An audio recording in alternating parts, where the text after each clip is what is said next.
आप सभी का स्वागत है कक्षा 12 के अध्याय 3 विद्युत धारा में। हम लोगों ने अभी तक 5 पार्ट्स देख चुके हैं। 5वें भाग के अंदर हमने सेलों के बारे में बात की थी, जिसमें सेलों का विद्युत वाहक बल, टर्मिनल विभवांतर, आंतरिक प्रतिरोध, इनके आपस में संबंध तथा सेलों के श्रेणी क्रम, समानांतर क्रम एवं मिश्रित क्रम संयोजन पर। आइए अब हम भाग 6 पर बात करेंगे।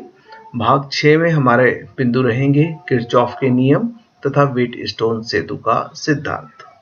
बच्चों, अध्याय 3 का भाग 6 शुरू करते हैं हम लोग। इसके पहले 5 भाग हमारे हो चुके हैं और छठे भाग के अंदर हम जो बात करने वाले हैं वो बहुत महत्वपूर्ण है।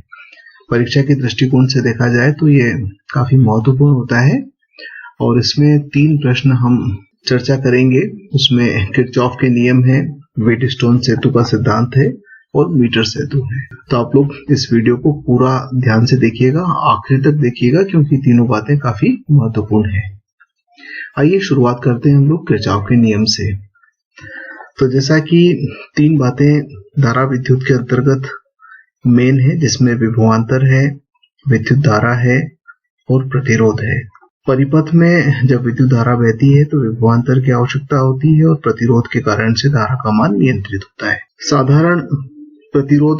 साधारण परिपथ में हमें यदि 2 चीजें मालूम है तो तीसरी बात की गणना हम ओम के नियम की सहायता से कर सकते हैं, V बराबर IR। परंतु कई बार ऐसा होता है कि जटिल विद्युत परिपथ होते हैं और जटिल विद्युत परिपथ में हम ओम के नियम की सहायता से पता नहीं लगा सकते कि किस प्रतिरोध के सिरों पर कितना विभवांतर है और इस शाखा में कितनी धारा प्रवाहित हो रही है। किरचॉफ ने इस समस्या का समाधान किया और उन्होंने अपने 2 नियम दिए और उन 2 नियम का उपयोग करके जटिल परिपथों का हल ज्ञात कर सकते हैं। जटिल परिपथों में विभिन्न भागों में बहने वाली धाराओं के मान की गणना की जा सकती है।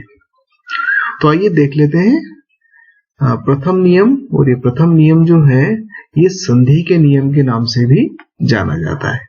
इसमें चित्र में यदि देखें तो ये एक संधि है और इस संधि के ऊपर आप देखिएगा कि I1 धारा आ रही है, यहाँ से I2 धारा जा रही है, I3 भी जा रही है, I4 धारा आ रही है और I5 धारा जा रही है। तो इस प्रकार से 5 चालक तार जुड़े हुए हैं। कुछ तार धारा को लेकर आ रहे हैं और कुछ धारा को लेकर जा रहे हैं। तो पहला नियम कहता है कि विद्युत परिपथ में किसी भी संधि पर मिलने वाली समस्त धाराओं का बीजगणितीय योग 0 होता है। अर्थात यदि किसी संधि की बात कर रहे हैं तो इस समीकरण के रूप में देखिएगा आप, सिग्मा I बराबर 0। अर्थात इस संधि के ऊपर पहुंचने वाली धारा या यहां से निकलने वाली धारा, सभी धाराओं का यदि हम बीजगणितीय योग करेंगे तो वो क्या होगा, 0 प्राप्त होगा। तो माना कि O एक संधि है जिस पर I1, I2, I3, I4 तथा I5 धाराएं पहुंच रही हैं या जा रही हैं। तो संधि पर आने वाली धाराओं को हम एक चिन्ह से प्रकट करते हैं, इसके लिए धनात्मक चिन्ह ले लेते हैं, और संधि से जाने वाली धाराओं को अन्य चिन्ह अर्थात ऋणात्मक चिन्ह से प्रकट कर देते हैं। तो यह देखिएगा कि आने वाली धारा को हम धन चिन्ह के साथ प्रकट करेंगे तो I1 धन का होगा, जाने वाली को ऋण चिन्ह के साथ I2 माइनस का, फिर minus I3 plus I4 minus I5 बराबर 0। अर्थात इस संधि से संबंधित समस्त धाराओं का योग 0 के बराबर होगा। हम एक काम करते हैं, पक्षांतर कर देते हैं ऋण चिन्ह का। तो ऋण चिन्ह का पक्षांतर होने पर समीकरण प्राप्त हुई I1 प्लस I4 बराबर I2 प्लस I3। इसका मतलब क्या हुआ कि किसी भी संधि पर आने वाली समस्त धाराओं का योग संधि से जाने वाली समस्त धाराओं के योग के बराबर होता है। दूसरे शब्दों में हम किरचॉफ का नियम इस प्रकार से भी समझ सकते हैं। तो ये नियम कहलाता है प्रथम नियम। अब आइए हम लोग द्वितीय नियम की बात कर लेते हैं। द्वितीय नियम को बंद पाश का नियम या बंद लूप का नियम भी कहते हैं, क्योंकि इसमें जो बात होगी वो बंद लूप के अंदर होगी या बंद पाश में होगी। बंद पाश से तात्पर्य है कि बंद परिपथ जिसके अंदर विद्युत धारा प्रवाहित हो रही है। देख ले क्या कहते हैं, विद्युत परिपथ के किसी बंद लूप में उपस्थित विद्युत वाहक बलों का बीजगणितीय योग, अर्थात ये जैसे बंद परिपथ है, ये एक बंद परिपथ बता रहा हूं मैं, दूसरा बंद परिपथ ये बता रहे हैं, और तीसरा बंद परिपथ ये हो सकता है। तो इसमें 3 बंद परिपथ नजर आ रहे हैं।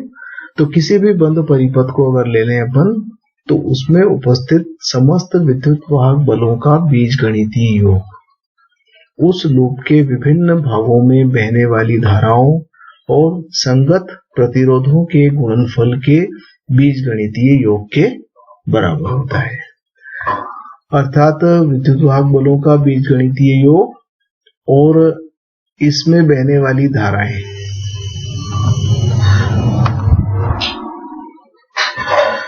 जैसा कि आप चित्र में देख रहे हैं कि यहाँ पर I1 धारा बह रही है। इसका मतलब ये हुआ कि प्रतिरोध R1 में I1 धारा है और ये यहां से बहने वाली धारा I2 है। तो R1 से संगत धारा I1 हुई और R2 से संगत धारा I2 हुई। तो इन दोनों का गुणनफल I1 R1, I2 R2। तो अगर अपन इस बंद परिपथ की बात कर रहे हैं तो धारा और उसके संगत प्रतिरोधों के गुणनफलों का योग विद्युत वाहक बलों के बीजगणितीय योग के बराबर होता है। अगर गणितीय रूप से इसे व्यक्त करें तो सिग्मा E बराबर होता है सिग्मा IR, यानी कि जितने भी विद्युत वाहक बल है सबका बीजगणितीय योग कर दिया और जितनी भी धारा और प्रतिरोध के गुणनफल है उन सबका भी बीजगणितीय योग कर दिया, समान आएगा। इसको अपन देखते हैं। सपोज बंद लूप लिया हमने सबसे पहले ABEFA, यानी कि ये A से चले थे तो देखो A से B पर गए, B से E पर गए, E से F पर गए और F से वापस A पर आ गए। तो ये जहां से चले थे हम वहीं पर आ गए। तो ये लूप कैसा हो गया? बंद लूप हो गया। अब यहाँ 2 बातें आप ध्यान रखिएगा हमेशा कि जब धारा की दिशा में चलेंगे तो धन चिन्ह लेंगे और धारा के विपरीत दिशा में चलेंगे तो ऋण चिन्ह लेंगे। और यदि विद्युत वाहक बल की बात करें तो सेल के अंदर ऋण से धन की ओर जाएंगे तो धन चिन्ह लेंगे और सेल के अंदर धन से ऋण की ओर जाएंगे तो ऋण चिन्ह लेंगे। इन 2 बातों का हम ध्यान रखते हैं सदैव द्वितीय नियम को लगाने के लिए। तो देखिए इस बंद परिपथ में A से B तक कोई प्रतिरोध नहीं है। फिर हम B से E तक आए तो प्रतिरोध का मान R2 है, धारा का मान I2 है। तो I2 R2, परंतु देखिए विपरीत दिशा में जा रहे हैं तो -I2 R2 लिखना चाहिए हमें। देखिए -I2 R2 लिखा हुआ है। E से F की ओर कोई प्रतिरोध नहीं है और F से A की ओर जाएंगे तो I1 R1 धारा की दिशा में ही जा रहे हैं तो +I1 R1 हो गया। तो ये जो लिखा हुआ है सिग्मा IR का मान मैं आपको पहले समझा रहा हूं कि I1 R1 -I2 R2 क्यों लिखा, क्योंकि यहां हम धारा की दिशा में हैं और यहां धारा के विपरीत दिशा में है। अब बात कर लेते हैं कि विद्युत वाहक बल। तो विद्युत वाहक बल में ऋण से धन की ओर जाएंगे तो धन चिन्ह लगाएंगे और धन से ऋण की ओर जाएंगे तो ऋण चिन्ह लगाएंगे। तो E1 E2 ये कुल विद्युत वाहक बल उपस्थित है और ये कुल विभवांतर उपस्थित है। तो E1 E2 बराबर हो गया I1 R1 I2 R2। ये इस बंद लूप के लिए बात हुई। इसी प्रकार से दूसरा उदाहरण लें कि बंद लूप ABCDEFA के लिए, यानी कि ये A बिंदु, ये B बिंदु, C बिंदु, D बिंदु, E F और वापस A पर आ गए। तो ऐसी स्थिति के अंदर देखिए कि आप A से चलकर इतना घूम फिर कर वापस A पर आए तो हमें केवल एक ही बैटरी मिल रही है और वो भी +E1 आ जाएगा क्योंकि ऋण से धन की ओर जा रहे हैं। तो E1 बराबर, और धाराएं कौन कौन सी है? I1 R1 धनात्मक है, उसी प्रकार से I3 R3 भी धनात्मक है तो +I3 R3। एक और उदाहरण ले लें कि बंद लूप BCDEB के लिए।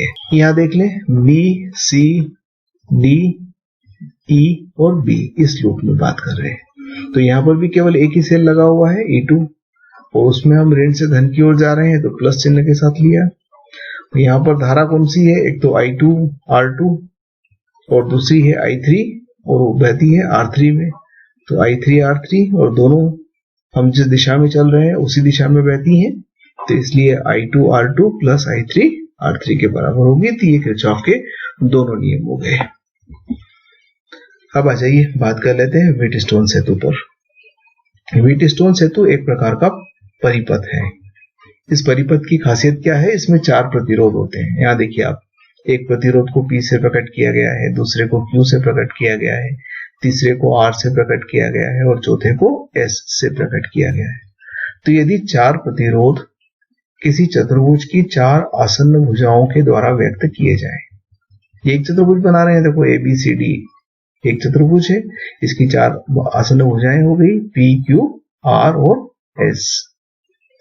इसमें एक विकर्ण पर हमने धारामापी जोड़ा है, ये धारामापी एक विकर्ण B और D एक विकर्ण है, इस पर जोड़ दिया।